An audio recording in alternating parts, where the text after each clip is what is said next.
Welcome to Healing the Spirit, a space where we awaken our creativity, deepen our connections, and remember who we are through the lens of astrology, archetypes, and art making. I'm your host, Jonathan Coe.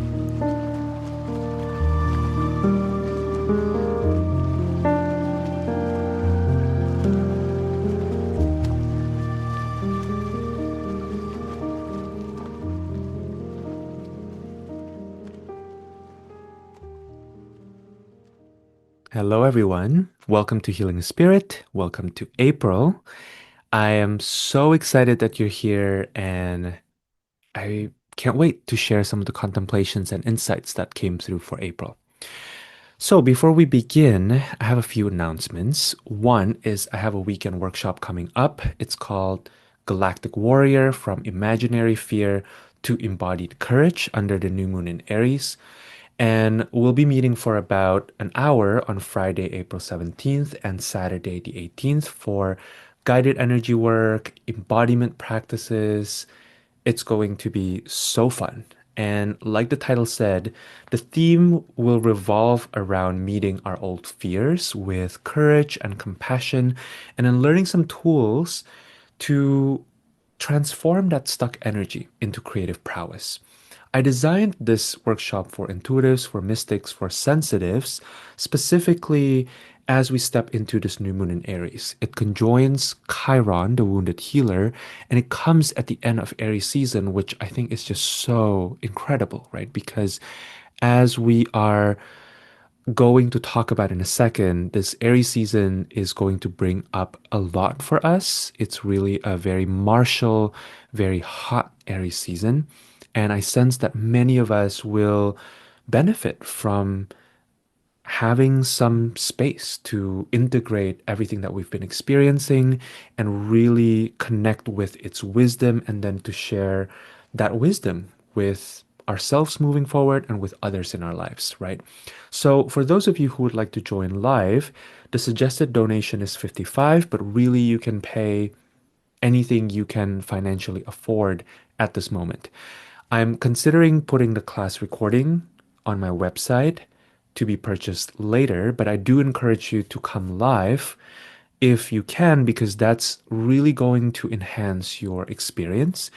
And with these energy work, embodiment practices, I find that coming live and being with me live, being with people, other people who are like minded together, who are doing the work that you're also doing, is so helpful, because what you want here isn't to listen to kind of mental transmissions of information, right? That I'm going to be giving you, because that's not what this workshop is about. This workshop is really about connecting more deeply with you, with your wisdom, with your experiences, with your body, with your energy. And so, in order for you to be able to do that, you need to create space for it, right? That deeper wisdom doesn't just talk to you by itself. You have to create the space for it. And that's what the workshop is about, right? And also, I'll be kind of holding the frequency, of you being in that field so that you can more deeply listen to what wants to speak to you. So I think doing it live is so much more fun than, listening to the recording and then getting distracted, right? Getting interrupted midway because you are trying to, I don't know, pick up the kids from school, whatever it is that people do, right? So it's going to be a really fun workshop. It's going to be a really profound experience, and the links will be in the show notes below if you would like to join us. The second announcement I have is for April, I'm experimenting with opening up limited spots for recorded tarot readings. Now, I've been practicing tarot for years. It's probably my closest spiritual companion in terms of tools in my personal practice. And I recently got the green light from my guides to share my work with a wider audience. after reading tarot for years for return clients, for colleagues, and for myself. And the readings are about 20 minutes each, and they're really great if you have specific questions about either something that's currently going on in your life, or if you would like to receive general guidance for your spiritual path within the next month or the next quarter. I love offering it in this format because one, you as the recipient, you get to just be in your own space. You get to receive the reading fully in ways that are right for you. It really maximizes receptivity because you don't need to be in conversation, right? You can just listen to the reading while also fully being with your own experience in your own time. And also the length 20 minutes feels really incredible because so much potent wisdom can come through. And it's not so long that it feels boring or dragging or kind of lost in the sauce, right? So for those of you who are podcast listeners who are used to receiving in this format, it's like receiving your own private podcast where I talk about your unique inquiries, where I talk about where you are specifically in your life, which is again really fun. So you can book those in the link in the description of the episode. And for those of you who want a slightly lower rate, you can sign up to be a founding member for Healing the Spirit on Substack. And it's really a win-win because you get to receive that tarot reading annually for as long as you are a member of the Substack, and you get to also support the podcast. You get to receive bonus episodes and you get to read essays and study notes. So, what's there to lose? So, check those out if it feels exciting to you. Okay, so let's get to April. There were actually two themes that came up for April when I tuned in. The first one was really poetic and practical at the same time, and it's to find flow in the mundane. I heard very clear directives around this one. First one being don't sweat the small stuff. So notice when you're getting caught in details, when you're getting caught in maybe little confrontations or arguments or misunderstandings, and give yourself the permission to just move on from that. The second one is to not seek clarity before moving ahead. I think for those of us who are spiritual, it's very tempting to feel like we have to receive divine downloads before doing anything so that we can be in alignment. But my sense for April is that it will be much more helpful for us to get started, right? To move along, even if it's imperfectly, right?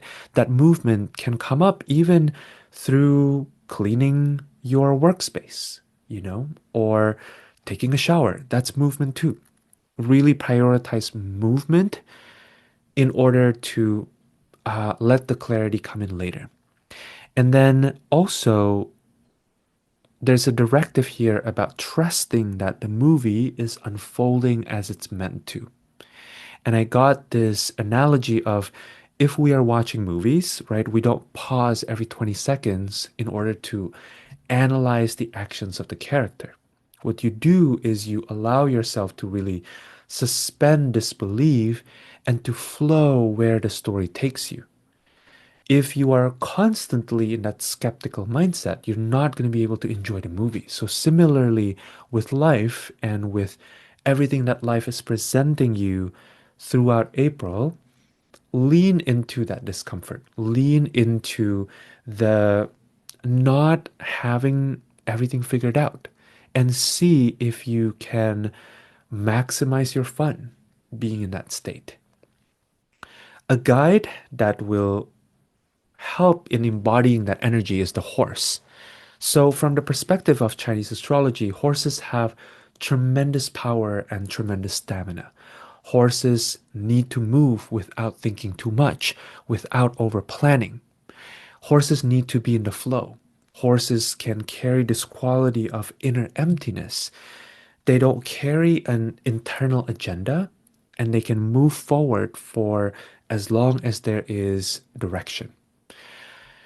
So think about the horse at times when you get stuck, right? You can even ask yourself, how would a horse move through the situation? And let yourself be guided with that inquiry, by that inquiry. And the second theme that I heard came through with a tone that's a little bit more sassy. It's the reminder to not second guess yourself. And it says specifically that second guessing yourself is not a virtue. Now, I want to be clear here, right? I'm not advocating for moving with zero consideration for the impact of our actions. That's not what I'm saying at all. I'm also not saying to override any amount of doubt that you have. Doubt can have deep intelligence for sure, right? There have been times in my life where doubt comes up, and then I realize in hindsight that I wasn't ready to move forward, which is why the doubt came through. And I'm grateful for the doubt, right? But from an energetic perspective, second guessing ourselves, our ideas, our capabilities is actually a very different phenomenon from being thoughtless. At its root, we second guess ourselves when we haven't tended to the deeper underlying insecurity that inherently we are not enough. Whenever you feel that sense of not enoughness coming up, take a pause and really ask yourself two questions. Is this my doubt, or is this someone else's doubt? And the other question is this doubt true in the present moment? Or is this some reverberation of the past that I can recognize and then move on from? I also want to add another dimension here. Sometimes our doubt comes up because we over personalize our experiences, especially as sensitive, thoughtful beings.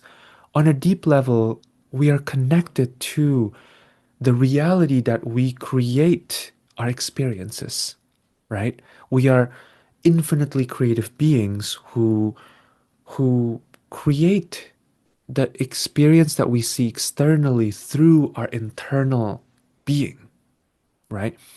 But it's also easy to fall into the trap of believing in spiritual perfectionism. You do not need to achieve any kind of perfection on a spirit level because your spirit, your soul, your essence is already perfect as is.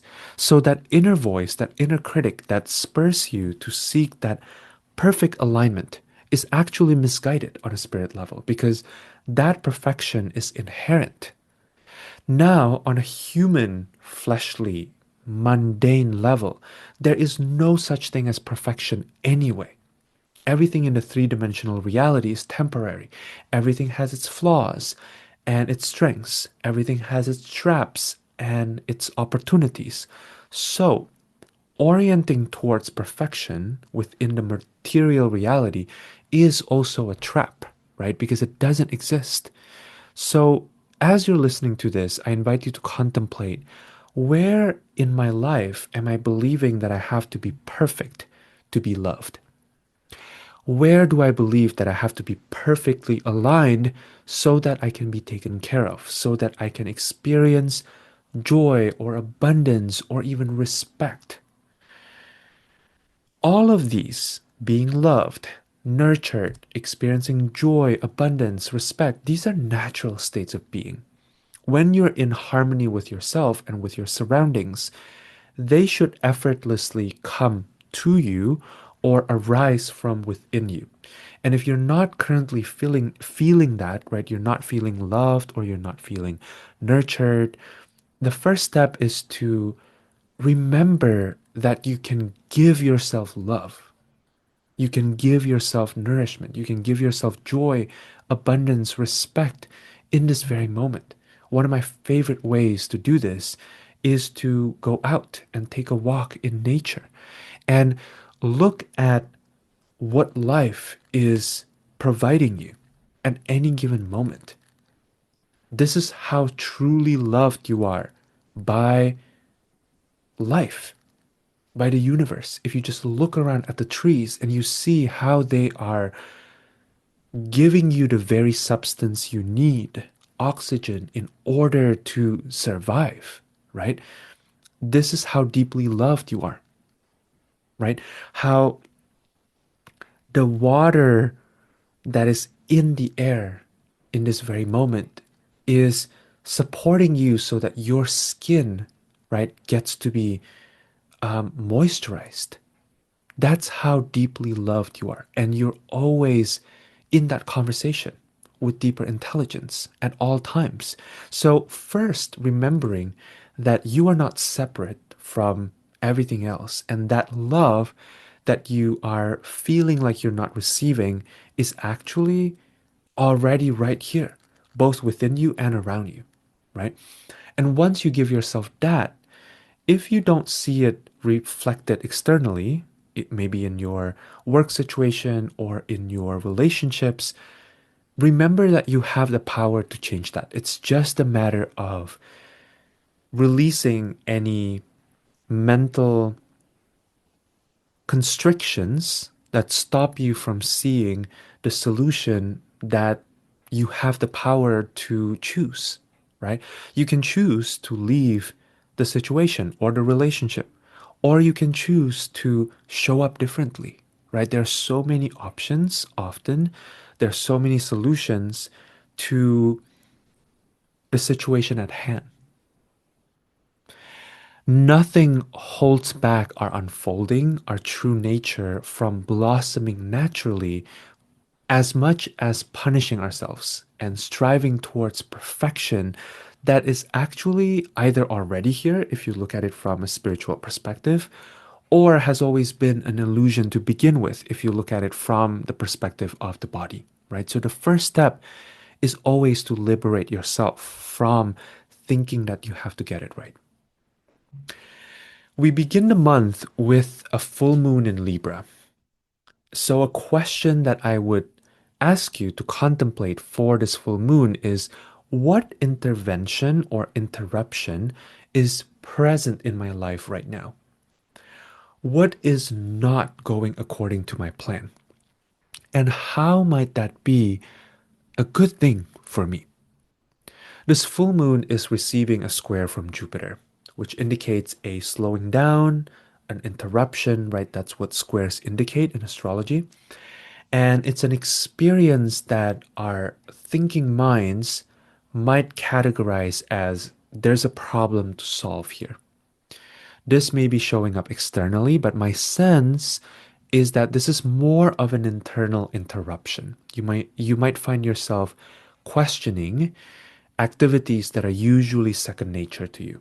Things that usually flow with ease may take a little longer. They may be a little harder to do without thinking. They may be harder to do automatically. So, if this is showing up for you, I would invite you to really consider the possibility that there's a deeper wisdom that you are working with here. Perhaps there's an intuitive knowing that wants to emerge, or there are parts of self that are asking for deeper tending. Something to remember about wisdom is that very often wisdom doesn't move at the pace of our minds. The times that can be the most challenging to our ego, to our willpower, that only wants to go, go, go, and only wants to achieve the next milestone, right? And is always in that state of, are we there yet? Are we there yet? These are usually the times that invite us into deeper authenticity, into understanding our true nature as spirits inhabiting bodies, if we only recognize that, oh, this is actually not a time of me being cursed, right? This isn't a time where I've done something wrong and I'm being punished, but rather this is actually a time where wisdom is brewing from within me, right? And my experiences are helping me see the tension or the gap where I can cultivate wisdom.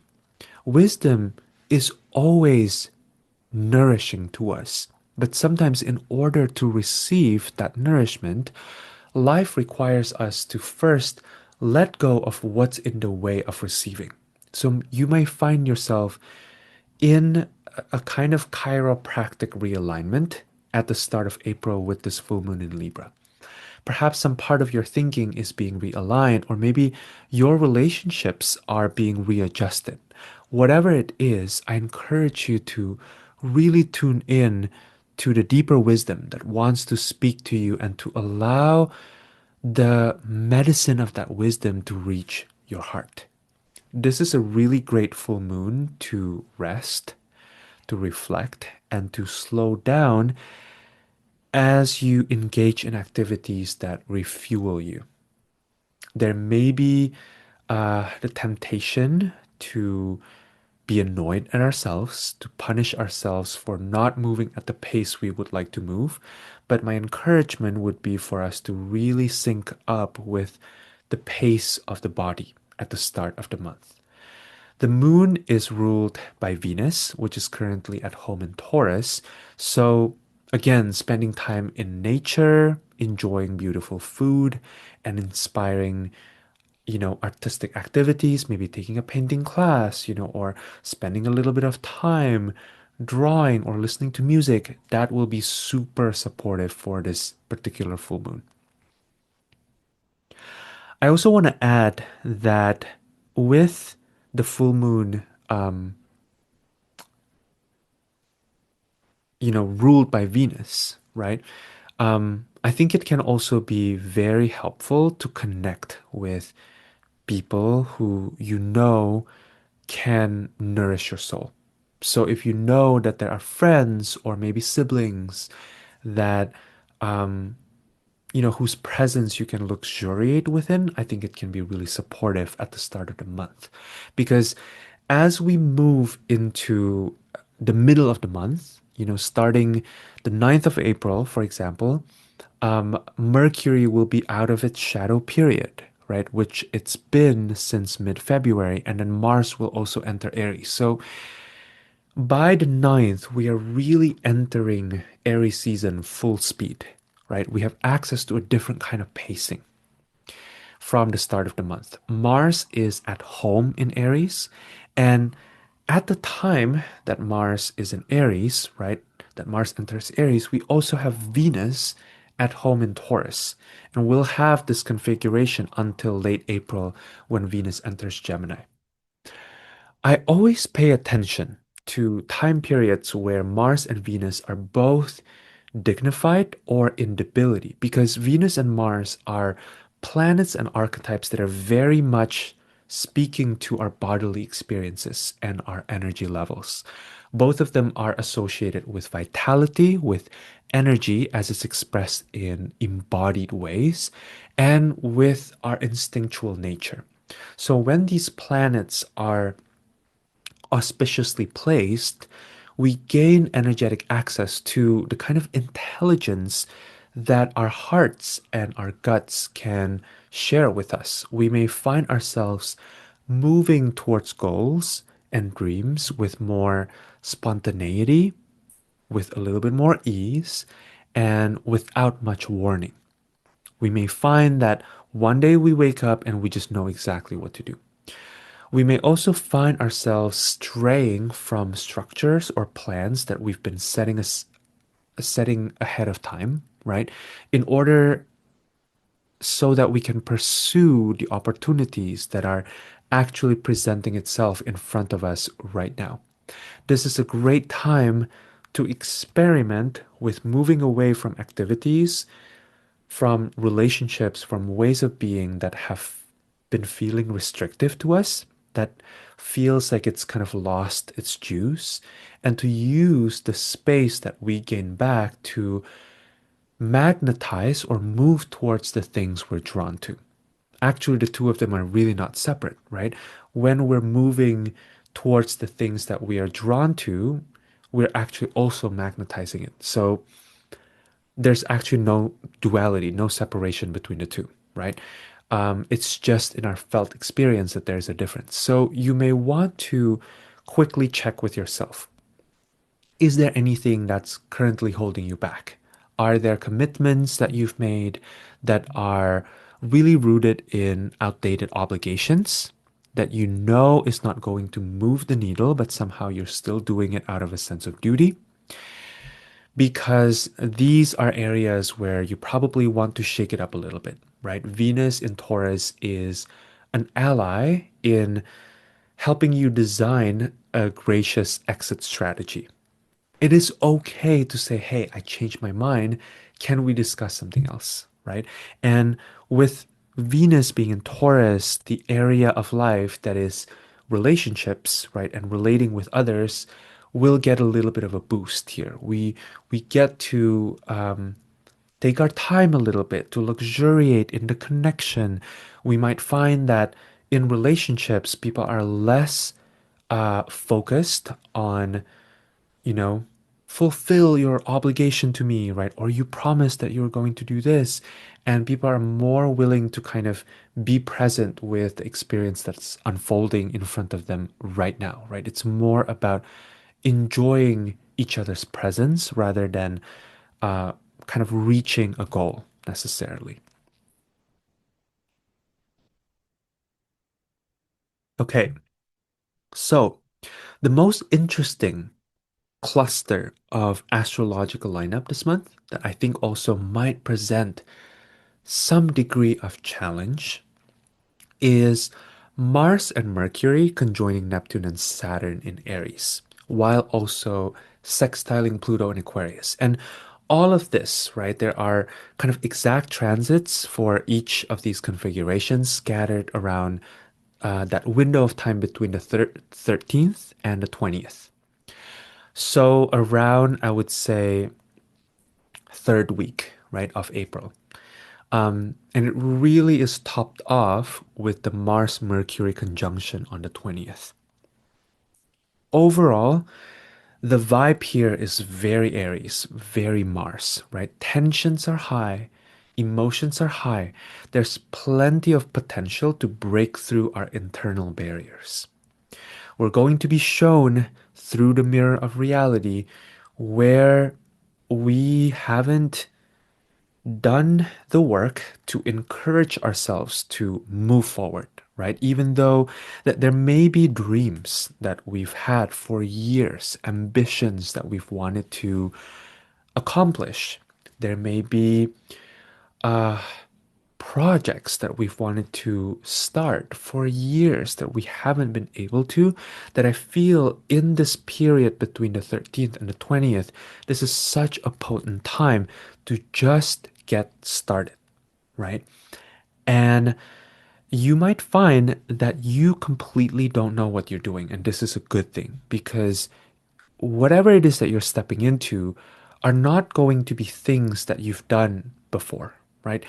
Aries to me is very much associated with the start of spring, right? And I live in the northern hemisphere in New York City, in Brooklyn, and every spring is different. And I find that so cool, right? Every spring has its own unique flavor, while at the same time also there's kind of this clockwork that happens right around Aries season after the spring equinox. You see that plants started to bloom. You know, even right now, as the weather is still very much in this yo-yo period of being very cold and then very warm again, um, we do experience a kind of pushing forth, right? You can feel life force moving through up and out from the ground. And there's very much that energy with this week in particular. This week is going to also show us a lot of the themes of what we're going to be working with throughout this Neptune and Saturn being in Aries period, right? Which is a really important major part of 2026. The Mars conjunction with Saturn on the 19th feels specifically potent and maybe uh, brings challenges. So I invite you to feel into, Are there any outdated structures that you're ready to break? This is very much a continuation from that Venus and Mars point that I was just making earlier, right? Are there outdated structures you're ready to break? And for some people, this might be internal. This might be how they talk to themselves, perhaps blaming themselves for moving through something difficult or capping their own possibilities, right? Not believing that they're able to reach their dreams and goals. For other people, it might be more solid. It might be this sense of restriction that come up in terms of how you've structured reality around you. Maybe you find yourself working with teams that don't appreciate your input or that don't see you for your gifts at work. Or perhaps you let certain disrespectful dynamics continue to fester in your relationships, right? Whatever it is, I invite you to consider, is there a crack in the structure where I can let some light in, right? Are there new possibilities that I haven't considered? Can I allow myself to step into that possibility? On the 17th, we have the new moon in Aries that is conjoined Chiron, which is where I'm calibrating the workshop, right, that I'm going to be teaching. And Chiron is the wounded healer. Chiron is where we experience both our deepest wounding and also where we can tap into that potential for alchemizing all of that wounding into teachings, into medicine that we can share with other people. This is not necessarily a comfortable transit. It's also, as I mentioned earlier, coming at the end of Aries season, so there may be fatigue here. We might be feeling like, whoa, this has been so intense, I'm tired. And yet, there's deep healing available if we are willing to work with the knot, if we're willing to give space and give voice to that which has been hurting. So, my suggestion will be to really work with the body and the spirit. Breath work will be extremely helpful, and so does receiving massages or energy healing, which is what we'll be doing during the workshop on the 17th and the 18th. Finally, the last piece I want to leave you with here is on April 19th, the Sun will be moving into Taurus, and then Venus will conjoin Uranus and Taurus on April 23rd. This is a really potent transit because this will be the last time that Venus conjoins Uranus in Taurus. And as we know, as some of you might know, Venus is the ruler of Taurus, right? So this conjunction is going to be really potent and it will happen in the last degree of Taurus, which is, I see it as the last degree of any sign is really like concentrate, right? It's like the essence of the energy of, or the essence of that sign cranked up, you know?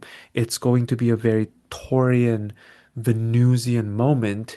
And by April 25th, Uranus will have moved into Gemini and it will not go back to Taurus during our lifetime for most of us, unless you are alive by the end of the 2000s, right? I think like uh, 2109, I think, is the next time it's going to move into Gemini. So the period, the 7 years period, 2102 or so, is like when we're going to be experiencing the next um, Uranus in Taurus, right? So most of us will not be here.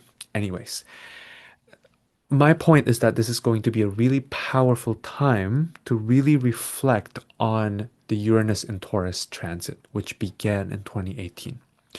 So, feel into what have you learned about your body? What have you learned about the earth? What have you learned about your interconnection with other living organisms in this planet? Come up with a few key learnings that intuitively jumped out at you and then take it with you as you move into the next period. To me, it feels really poetic that Venus came together with Uranus one last time, right? Because Uranus has been in Taurus and Uranus has been tilling that soil. It's been disrupting that Taurian area of our lives, right? And of our collective experience. And something we can reflect on is in what ways have we learned to love ourselves more authentically? There's I once heard an evolutionary astrologer friend of mine, Verena Borel, saying that Uranus doesn't just disrupt for the sake of disruption. Uranus is really about unshackling what is not true to begin with. So I invite us to consider this as we close the month. Are there any parts of our experiences, right, where we actually have learned since the last few years, right, since 2018, where we have learned the value of really loving ourselves, really loving our bodies, really loving where we are without needing to pretend, right, that we are somewhere else or someone else. All right, that is it for now. I will leave you with that. And throughout the month, I may be popping in and out of the space to zoom in on certain transits kind of spontaneously because there are a lot of great transits to discuss in April. It is a very busy month astrologically, and I think it provides a lot of opportunities for us to really up our game and deepen our relationship with our own path. So exciting. Okay, again, I hope to see some of you at the workshop, or I hope that I'll get the privilege to read tarot for those of you who are interested in that this coming month. I hope you take good care of yourselves, and I'm sending you so much love. Take care.